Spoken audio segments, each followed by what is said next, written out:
ఒక లోకానికి రక్షకుడు, ఈ ప్రపంచానికే ఆయన సృష్టికర్త అయిన దేవాది దేవుడు మనలను ప్రేమించాడు. మనల్ని ప్రేమించి సృష్టికర్త అయిన దేవుడు మనమందరము నరకములోను, అగ్నిగుండములోను, పాతాళములోను, మరి నరకములో మన ఆత్మలు వెళ్ళిపోతున్నాయని దేవుడు ప్రేమించాడు. ఆయన పరిశుద్ధమైన రక్తం చిందించడానికి ఒక మానవుడు రూపముగా వచ్చేశాడు యేసుక్రీస్తు ప్రభు. యేసుక్రీస్తు ప్రభు అనగా రక్షకుడు. రక్షకుడైన యేసుక్రీస్తు ప్రభు మనకు రక్షణ ఇవ్వడానికి వచ్చాడు. ఆయన మన ఆత్మలకు చావు లేదు కనుక మనకు రక్షణ ఇవ్వడానికి వచ్చాడు. ప్రియమైన సోదరి, అక్క, చెల్లి, మరి ఈ శబ్దవేదం ద్వారా వింటున్న నీవు ఇంట్లో ఉన్నా సరే, మరి పనిచేస్తున్నా సరే, కొన్ని మాటలు వినాలని మరి ప్రభు అయిన యేసుక్రీస్తు నామములో మీకందరికీ మేము విజ్ఞాపన చేస్తున్నాం. ఎందుకనగా రేపేమి సంభవిస్తుందో తెలియదు. మానవ జీవితం చాలా అశాశ్వతమైంది. ఈ మట్టి శరీరము ఎప్పుడు మట్టి శరీరములో ఉన్న ఆత్మ బయటికి వెళ్ళిపోతుందో తెలియదు.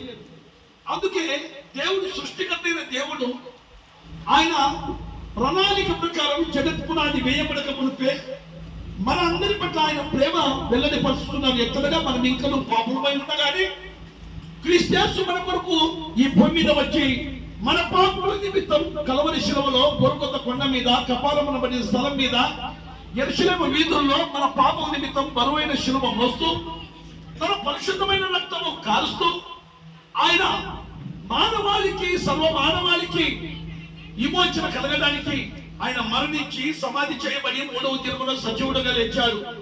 సజీవుడైన యేసుక్రీస్తు ప్రభు సెలవిస్తున్నాడు, నేనే మార్గమును పరలోక రాజ్యానికి, నేనే సత్యమును, నేను సత్యమే చెప్పవచ్చింది, నేను నిత్య జీవం ఇవ్వడానికే వచ్చానని సెలవిస్తుంది.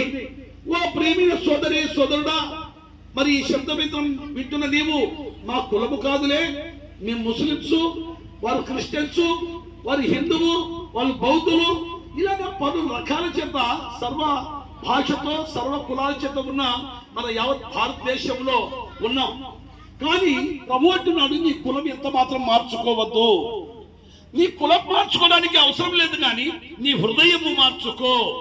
అందుకే నీవు హిందువైనా సరే, నీవు ముస్లిం అయినా సరే, నీవు మరి బౌద్ధుడు అయినా సరే, నీవు క్రిస్టియన్ అయినా సరే, మనిషిని మనిషిగా ప్రేమించమని చెప్పాడు యేసుక్రీస్తు ప్రభు.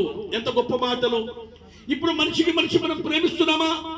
చూడండి, మన దేశాలే కొట్టుకుంటున్నాయి. మరి ఉక్రెయిన్, రష్యా, మరి ఇస్రాయల్, మరి పాలస్తీనా, ఇలాగా పాకిస్తాన్, ఇలాగా ఈ భారతదేశం, ఇండియా, ఇలాగా మనిషిని మనిషి ప్రేమించలేకుండా కొట్టుమిట్టాడై మనిషిని మనిషి హత్యలు గావించుకుంటున్నారు, చనిపోతున్నారు. ఎక్కడ చూసినా మానవహోమం జరుగుతుంది. యేసు ప్రభు చెప్పాడు, నేను వచ్చే మరల రెండోసారి రాబోతున్నాను. జనముల మీద జనములు, రాజ్యముల మీద రాజ్యము, యుద్ధములు, భూకంపములు, మరి ఇవన్నీ జరుగుతాయి. ఇది నా రాకడకు సూచన. ఆ లోపల మీరు మారు మనసు పొందండి, పాప క్షమాపణ పొందండి, రక్షణ పొందండి అని చెప్పారు. ప్రియులారా, రక్షణ. మనము హైదరాబాద్ పోవాలంటే టికెట్ తీసుకుంటాం, మంచిగా రిజర్వేషన్ లో కూర్చోవాలంటే ముందరే బుక్ చేసుకుంటామా లేదమ్మా? చేసుకుంటాం తప్పకుండా. చేసుకోకపోతే మనం కూర్చోలేమో, మనం నిలబడే పోవాలి, లేకపోతే టికెట్ లేకపోతే మధ్యలోనే దింపేస్తారు.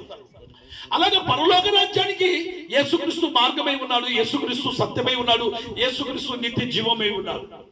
యేసుక్రీస్తు నందు నిత్య జీవముందని ప్రభు అయిన దేవుడు మరి సెలవిస్తున్నాడు. దివ్య గ్రంథమైన వాక్యం సెలవిస్తుంది.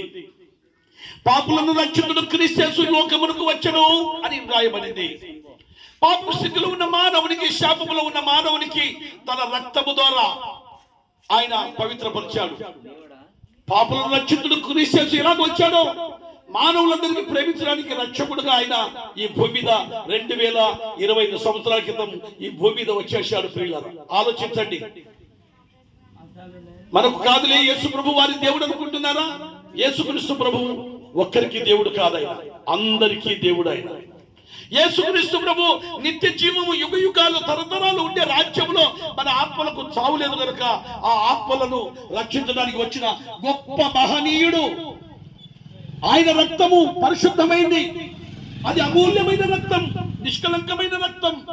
ఆ రక్తం చేత ప్రభువా, పాపినైన నన్ను క్షమించి ఆ రక్తం ద్వారా నన్ను కడుగు నాయనా, నేను పాపినే ప్రభువా. అవునండి, ఏ భేదము లేదు.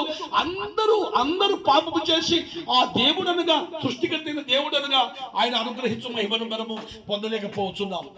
ఓ ప్రియమైన సోదరి సోదరుడా, కూటి కొరకు కోటి విద్యలు అన్న చూడు ఎంత కష్టపడుతున్నాడు. ఒక పక్క భుజన సలిక, ఒక పక్క తాపి, ఒక పక్క ఎందుకు కూటి కొరకు కోటి విద్య చేయాలి? తప్పదు. ఈ శరీరము ఒక్కసారి ఆత్మ బయటికి వెళ్ళిపోతే ఎవరైనా పెట్టుకుంటారా? పెద్దమ్మ, ఆత్మ బయటికి వెళ్ళిపోతే పెడతారా? ఇంట్లో పెట్టుకుంటారా? చచ్చిన వారికి పెట్టుకుంటామా? 30 రోజుల్లో 40 రోజుల్లో పెట్టుకుంటామా? పెట్టుకోము. దిన మధ్యాహ్నం లోపలనే ఎత్తు ఎత్తు ఎత్తు ఎత్తు. వచ్చిన బంధువులు అయినా తొందర పెడుతుంటారు, పొద్దుపాయ ఎత్తు అని. అందుకే ఆత్మయే జీవింపజేయుచున్నది, శరీరము కేవలం నిష్ప్రయోజనమన్నాడు యేసు ప్రభు. ఆత్మ ఉన్నంత వరకే నీవు అక్కవైనా, చెల్లెలవైనా, అన్నైనా, తమ్ముడైనా, తండ్రైనా, తల్లి అయినా, బిడ్డైనా, నీవు ఆత్మ ఉన్నంత వరకే. ఆత్మ వెళ్ళిపోతే అది శవము అంటారు. ప్రియులారా, చూశారా, గమనించారా? ఇంతవరకు కలిసి భోజనం చేశాము, కలిసి తిరిగాము, పెళ్లిల్లో, పేరంటాల్లో అనేక విధాలుగా ఎంతో ఒకరికొకరు పలకరించుకున్న మనిషిని ఆ ప్రాణం వెళ్ళిపోతే, ఆ ఆత్మ బయటికి వెళ్ళిపోతే ఏమంటాం కదమ్మా? శవము, చచ్చిపోయింది. ఇక్కడే ఉంది. 30-40 సంవత్సరాలు కలిగి ఈ శరీరం ఇక్కడే ఉంది. కానీ ఆ ఆత్మ బయటికి వెళ్ళిపోతే వాసన పడిపోతుంది. లాభం లేదంటుంది దేవుని వాక్యం సెలవిచ్చారు. అందుకే యేసు ప్రభు చెప్పాడు. యేసు ప్రభు మాటలు కొందరికి నచ్చవు, కానీ ఆయన ప్రపంచ మానవాళి కొరకు వచ్చిన జగద్రక్షకుడు. ఆయన మాటలు చాలా పరలోక రాజ్యానికి కావలసిన మాటలు. మనకందరి ఆత్మలు పరలోక రాజ్యం చేర్చడానికి వచ్చిన మహనీయుడు ఆయన. మన కొరకు ప్రాణం పెట్టాడు. ఎవరైనా పెడతారా? మన పిల్లలు ఈ ఊరు బాగుండాలంటే, మన పిల్లలకి ఈ ఊరికి బలి ఇవ్వాలంటే ఇస్తామా? ఓ పెద్దమ్మ, ఇస్తామా? నీ ఊరు చల్లకుండా నా బిడ్డకి ఎందుకు ఇవ్వాలంటాం? ఈ ప్రపంచ మానవాళి కొరకు ఆయన బలి అయిపోయాడు. సర్వ పాపుల కొరకు ఆయన రక్షకుడుగా వచ్చి ఆయన బలియాగం చేశాడు. ఒక గొర్రె పిల్ల రక్తం చిందిస్తే మనము శుద్ధి కాలేము. ఒక ఎద్దు రక్తం చేత మనం శుద్ధి కాలేము. ఒక పాపికి రక్షణ కావాలంటే ఆ పరిశుద్ధుడైన యేసుక్రీస్తు రక్తం కావాలి. అందుకే ఆ రక్తం అమూల్యమైన రక్తం. అందుకే మన కోసమే మన కళ్ళు చేసిన పాపం వలన ఆయన ముఖమంతా ఉమ్మి వేయబడింది. మన తలపు చేసిన పాపం వల్ల ఆయన శిరస్సు మీద ముళ్ళ కిరీటం ధరించబడింది. మన కాలు చేతులు చేసిన పాపం వలన ఆయన కాలు చేతుల్లో మేకులు కొట్టబడ్డాయి. మన దేహం అంతా చేసిన పాపం వలన ఆయన దేహం ముళ్ళ కూడా చేత చీల్చబడింది. అక్క, చెల్లి, ఈ ఉదయకాలం మీ కులం ఎంత మాత్రం మార్చుకోవద్దు, కానీ ప్రభు పాపినైనా క్షమించు. ఒకరోజు నీ రాజ్యంలో నేను రావాలైనా. నా ఆత్మకు చావు లేదు, ఆత్మకు బాల్యం ఉంది, ఆత్మకు యవ్వనం ఉంది, ఆత్మకు నడిప్రాయం ఉంది, ఆత్మకు వృద్ధాప్యం ఉంది. శరీరానికి ఇవన్నీ స్టేజ్లు ఉన్నాయి. ఆత్మకు లేదు, ఆత్మకు చావు లేదు. శరీరానికి ఏముంది? బాల్యం ఉంది, శరీరానికి యవ్వనం ఉంది, శరీరానికి నడిప్రాయం ఉంది, వృద్ధాప్యం ఉంది. కానీ ఆత్మకు నిరంతరము దేవుడు ఎలా జీవిస్తాడో అలా జీవింపజేసేదే ఆత్మ. ఏం సోదరా, ప్రభువైన యేసుక్రీస్తు నన్ను నిత్య జీవం ఉంది. ఏమి సంభవిస్తుందో తెలియదు. తిన్నామా, తాగినామా, పండుకున్నామా అంటే కుదరదంటుంది దేవుని వాక్యం. పాపినైనా క్షమించమంటే ఎంత ఘోర పాపికైనా క్షమించి పరలోక రాజ్యం ఇస్తాడు. Okay, thank you, God bless you. దేవుడు మిమ్మల్ని, మీ కుటుంబాలను దీవించి ఆశీర్వదించును గాక. మరి మీ కొరకు ప్రార్థన.